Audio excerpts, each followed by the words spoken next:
Ferreira do Zézere, abril, ano 2000, hora aproximada, meia-noite. Uma médica regressa à casa depois de uma viagem ao Algarve.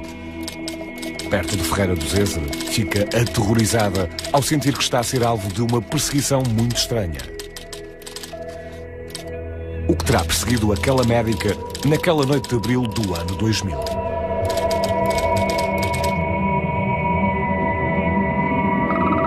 Nos encontros imediatos de hoje, vamos examinar um caso típico, paradigmático da chamada experiência de abdução, ou seja, de alegado sequestro por entidades não terrenas. É uma situação controversa, polémica, em debate no meio científico. As circunstâncias do caso, que se referem a um incidente ocorrido nas imediações de Ferreira do Zézere em abril de 2000, foram protagonizadas por uma médica, a doutora Clara, em circunstâncias que vamos examinar de seguida.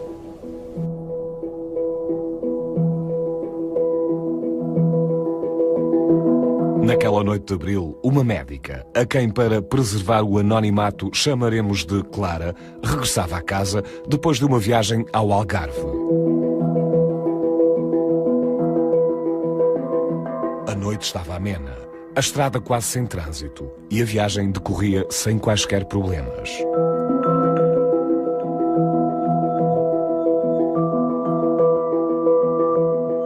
Perto de Ferreira do Zézere, a 30 km do seu destino, Clara sentiu-se repentinamente invadida por uma sensação de estranheza e desconforto.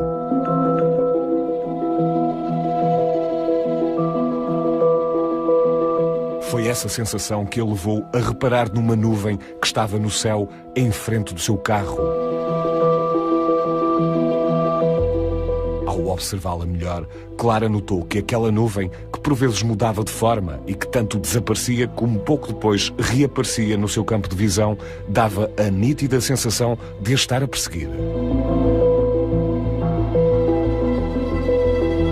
Intrigada, a médica ficou de olhos postos naquela formação nebulosa que, parecendo ter vida própria, continuou a acompanhá-la na sua viagem.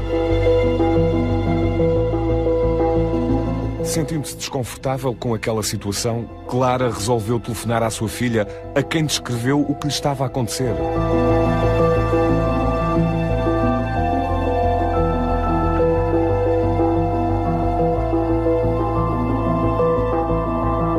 Entretanto, continuou a sentir-se perseguida e começou a entrar em pânico.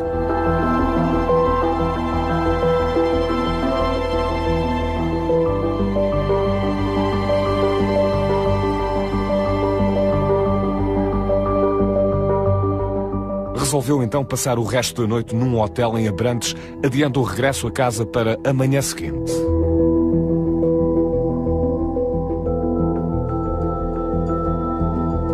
Ao chegar ao hotel, Clara viu de novo a mesma nuvem que, naquele momento, descrevia alguns movimentos semicirculares, como se estivesse a desenhar a letra inicial do seu nome.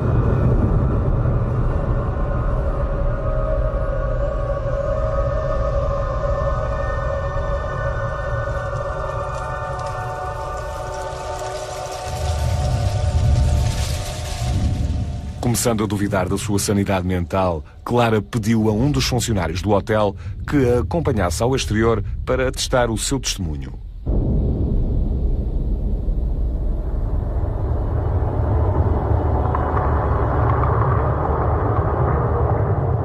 Este confirmou a presença daquela estranha nuvem que continuava a descrever os tais movimentos semicirculares.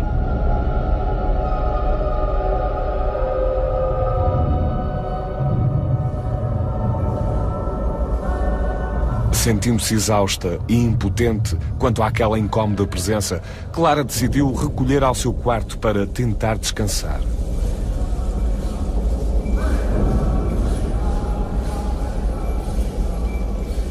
No entanto, a tensão nervosa em que se encontrava não a deixou adormecer imediatamente.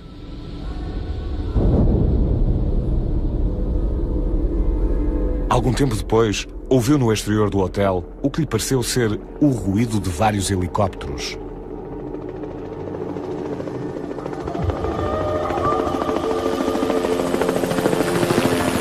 Como Abrantes fica relativamente perto da base aérea de Tancos, Clara não estranhou aquele ruído, que até a fez sentir mais segura e calma, contribuindo para que finalmente conseguisse descansar. Na manhã seguinte, a médica acordou apenas com uma leve recordação da estranha experiência da noite anterior e seguiu viagem em direção a casa.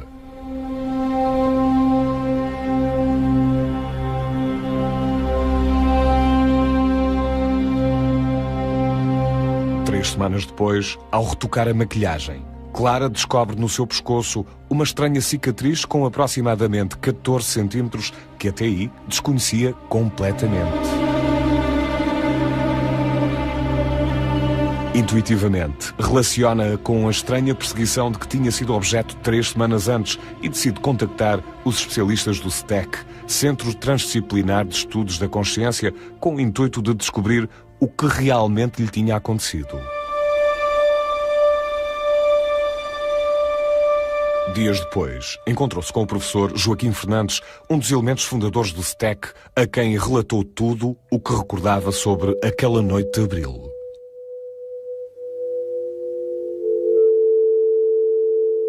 Depois de a ouvir atentamente, o investigador propôs-lhe uma terapia de regressão hipnótica, com a finalidade de recuperar todos os acontecimentos que eventualmente teriam ficado escondidos na sua memória.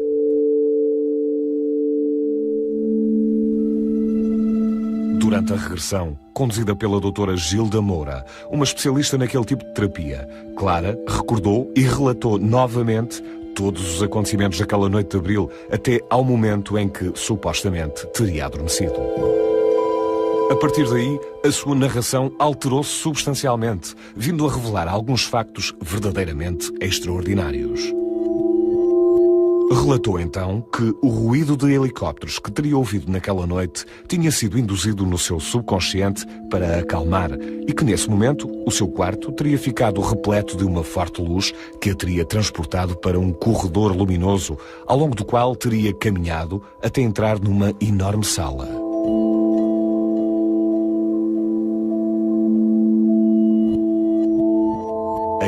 Teria sido observada por alguns seres não humanos que a teriam submetido a minuciosos exames físicos que explicariam a existência da cicatriz no seu pescoço.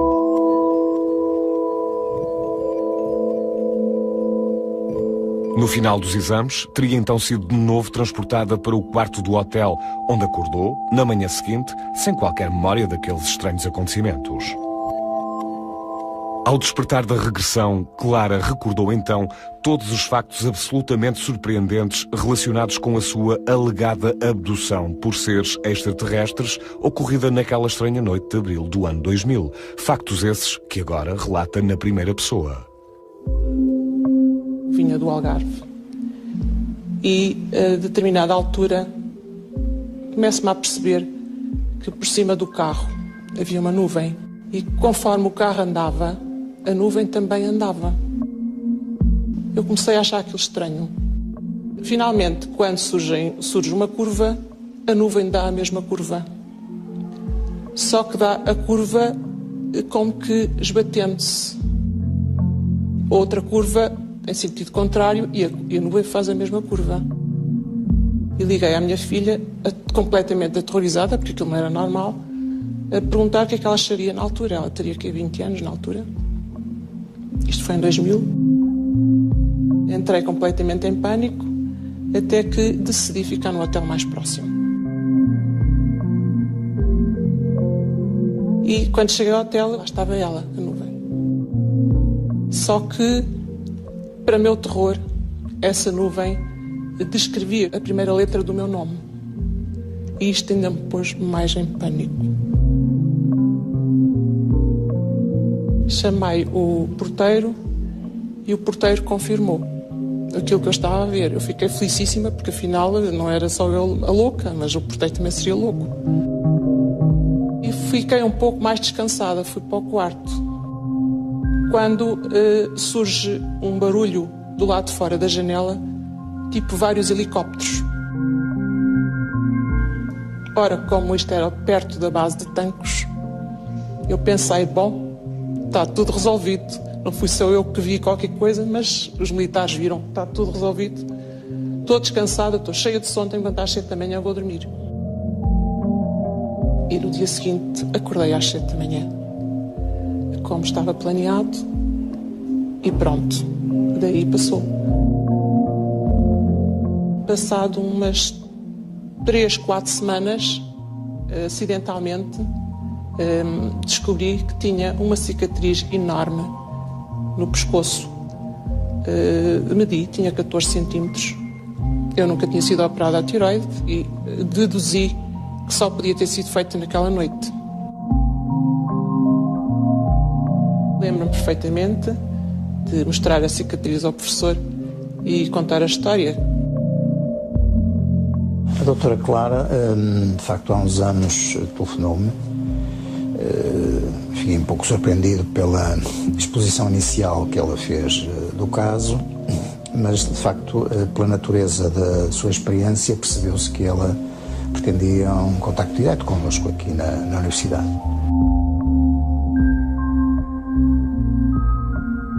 Conversamos, enfim, fizemos um inquérito preliminar, procurando saber das circunstâncias, dos fundamentos, objetivos e subjetivos da sua experiência.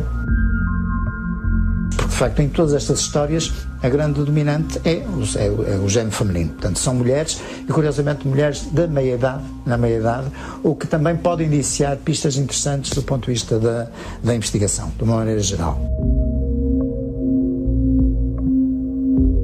As consequências deste tipo de experiência, independentemente das respostas que possam ser dadas, são sempre traumáticas. Aliás, elas espoletam, como sabemos, vivências que são elas próprias traumáticas, inclusive, como disse, nos anos iniciais da infância, podem vir até esse período inicial da vida, mas que constituem sempre problemas acrescidos, ou seja, são experiências que não podem ser partilhadas. E se acaso o são apenas no núcleo mais íntimo da família. E, de facto, vi que a experiência não era fácil de entender, nem de interpretar, muito menos, e eu lembrei-me então de pedir ajuda e de arremeter, nesse caso a doutora Clara, para a nossa colaboradora, a doutora Gilda Moura, uma psicoterapeuta que trabalha connosco e, aliás, tem feito formação aqui na nossa universidade e que durante muitos anos assumiu uma longa prática de tratamento e de terapia destas situações, das chamadas abduções. Fui ter então com a doutora Gilda e fizemos uma regressão do que é que se tinha passado nessa noite. E segundo uma especialista nesta área, o que é que será uma terapia de regressão?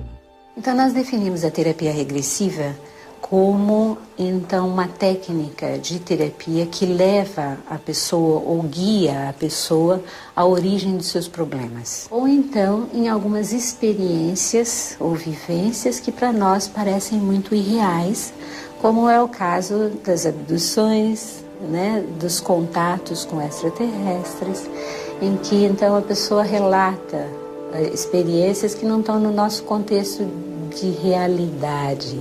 Nós podemos fazer uma abordagem que pode tomar, então, um rumo da hipnose, que é uma das técnicas que é utilizada na terapia regressiva, em que começa induzindo a pessoa a um relaxamento. Esse relaxamento para a terapia regressiva não é um relaxamento muito profundo, é um relaxamento superficial. Ou nós podemos também induzir uma sessão, uma vivência de regressão, levando a pessoa a focar a sua mente em alguma das coisas que ela está a sentir. E fizemos uma regressão do que é que se tinha passado nessa noite.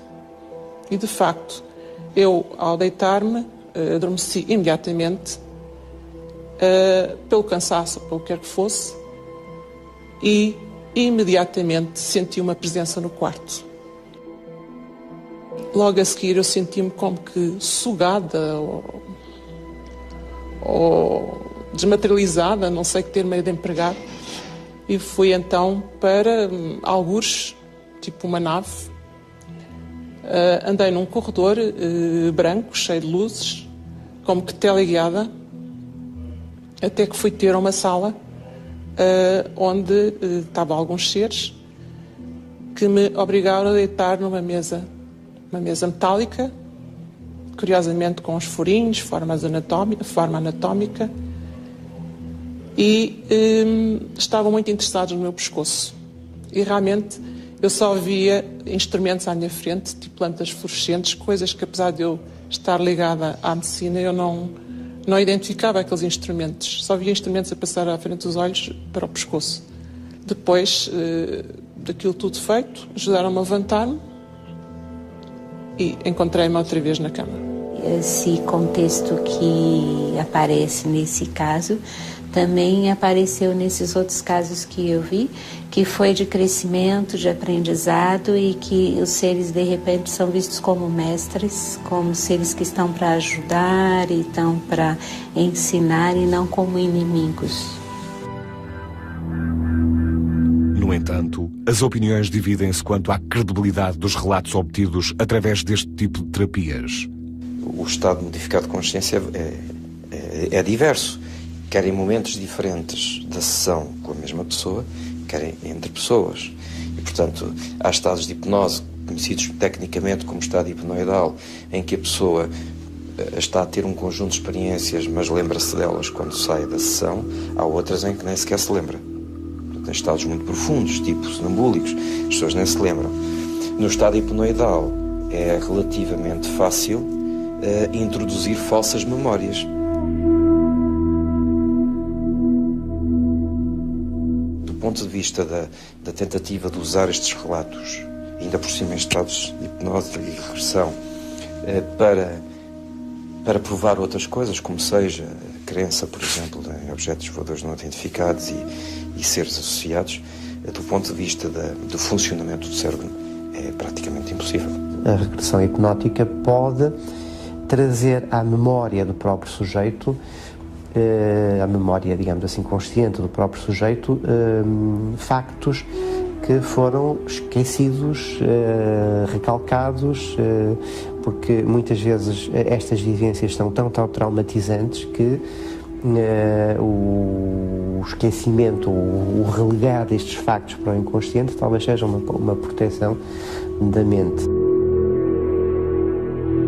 Penso que é um método adjuvante que deve ser utilizado em paralelo com outros, porque, como neste depoimento, por exemplo, parecem-me particularmente importantes as provas físicas, a cicatriz no pescoço e, curiosamente, na tiroide, não é? Como muitos outros elementos físicos que se podem constatar em processos abdutivos.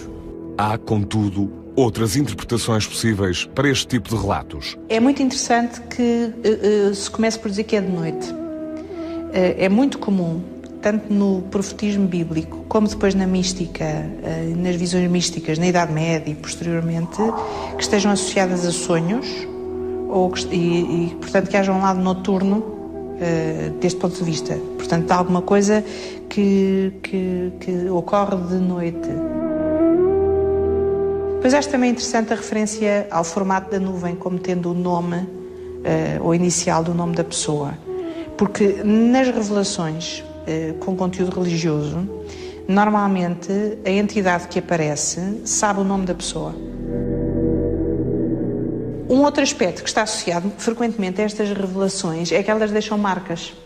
E, portanto, há a ideia do estigma. E depois há uma reviravolta na vida. Portanto, há um processo de, depois de se ver a luz, a vida muda. E o sentido da vida muda também. O que há aqui é uma experiência de sentido, associada à ideia da existência de um plano de Deus, de um plano divino, que de repente dá sentido à existência não só do indivíduo, mas à existência dos círculos de pertença no qual ele se insere. E desse ponto de vista eu diria que para as pessoas fazem sentido, ainda que possa objetivamente não ser comprovada a sua existência para além daquele para quem faz sentido. Intrigante e polémico. Este é um caso para o qual não há conclusões. No entanto, os relatos relacionados com abduções realizadas por seres extraterrestres são cada vez mais frequentes e até podem surgir quando menos se espera. Já aconteceu de estar a trabalhar com clientes e inesperadamente surgirem esses relatos. Então, não tive muitos, tive 3 relatos espontâneos aqui em Portugal. Não que eu fosse em busca ou que a pessoa quisesse trabalhar esse tema. Simplesmente durante uma regressão, de repente se viam em determinadas situações que, ops, onde é que eu estou? Se bem repararam, a nuvem aparece aqui com uma simbologia muito especial como elemento que despoleta toda esta situação. É preciso lembrar também que a nuvem é um elemento fundamental dentro da mítica religiosa que está geralmente associada à revelação das divindades, no caso, por exemplo, da cultura islâmica com Alá. A experiência da doutora Clara é, de facto, sintomática de uma profunda transformação da sua personalidade. É aquilo que, no domínio do religioso, nós podemos designar por uma metanoia. E essa profundidade da experiência que, naturalmente, nos leva a defini-la como uma experiência limite.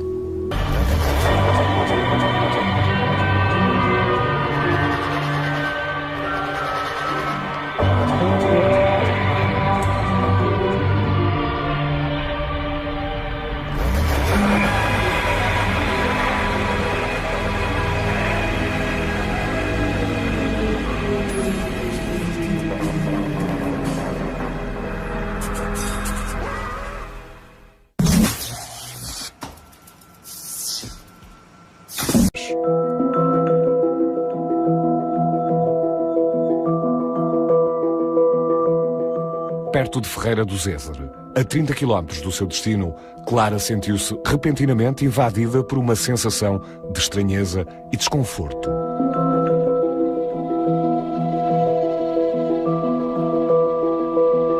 Foi essa sensação que a levou a reparar numa nuvem que estava no céu em frente do seu carro. O que terá perseguido aquela médica naquela noite de abril do ano 2000?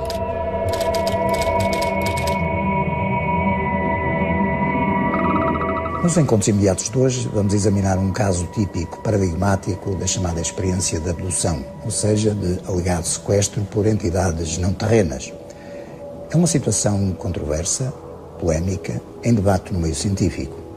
As circunstâncias do caso, que se referem a um incidente ocorrido nas imediações de Ferreira do Zézere em abril de 2000,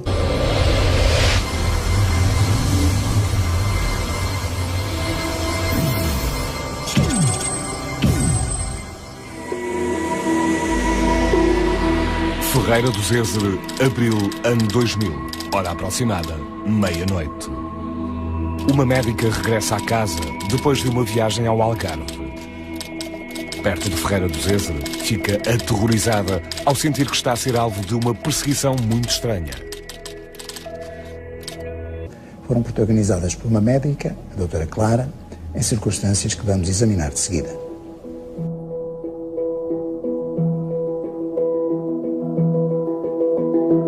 Naquela noite de abril, uma médica, a quem para preservar o anonimato chamaremos de Clara, regressava à casa depois de uma viagem ao Algarve. A noite estava amena, a estrada quase sem trânsito e a viagem decorria sem quaisquer problemas.